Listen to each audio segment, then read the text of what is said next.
அதிமுகவை ஒருங்கிணைப்பது எடப்பாடி பழனிசாமி கையில்தான் உள்ளது என்று அதிமுக முன்னாள் செய்தி தொடர்பாளர் புகழேந்தி தெரிவித்துள்ளார்.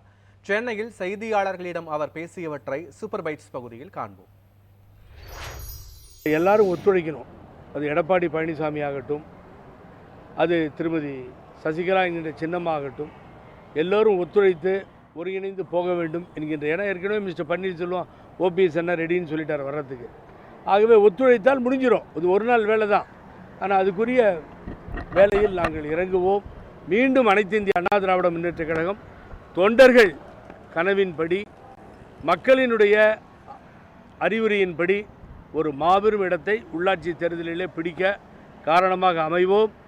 இந்த நம்ம ஒருங்கிணைப்பாளர் இந்த குழு இங்கே மாத்திரம் மேல் லெவலில் மாத்திரம் இல்லாமல் மாவட்ட அவர் சொன்ன மாதிரி ஒன்றிய லெவல்லாம் அங்கங்கே நிர்வாகிகளை போட்டு அதை நடத்துவதற்குரிய ஏற்பாடுகளும் செய்யப்படும்.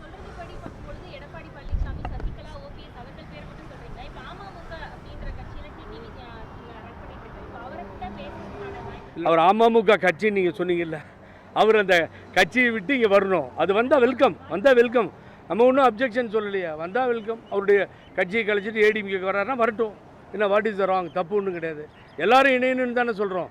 எங்களுக்கு இவ்வளோ பெரிய ஃபைட் பண்ணிட்டு இருந்த பழனிசாமியை நானும் சேர்ந்து நிற்கிறோம். ஆகவே அவர்களுக்குள் எங்களுக்குள் யாரும் எதிரி இல்லை. இந்த நேரத்தில் எல்லோரும் சேர்ந்து போக வேண்டும். அது முக்கியமாக யார் கையில் இருக்குன்னா, அவர் சொன்ன மாதிரி மிஸ்டர் பழனிசாமி கையில் தான் இருக்குது. அவர் தான் கொஞ்சம் ஒரு 5 நிமிஷம் யோசனை பண்ணார்னா அதிமுக விடிவு காலம் பிறந்து விடும். எங்கள் இருவருக்கும் ஜெயசிடி அண்ணன் எல்லாத்துக்குமே நம்பிக்கை இருக்குது. நிச்சயமாக எடப்பாடி பழனிசாமி யாரும் இல்லை, பழைய நண்பர், நல்லவர், வல்லவர், எல்லாம் கரெக்டு தான். நிச்சயமாக ஒத்துக்குவார். ஏன்னா கட்சியை காப்பாற்றி ஆகணும். ஒத்துக்குவார். நாட்டு மக்கள் பார்த்துக்கிட்டு இருக்காங்க. அதில் இதில் பிரிவினை வேண்டாம், ஒப்புக்கொள்வார்.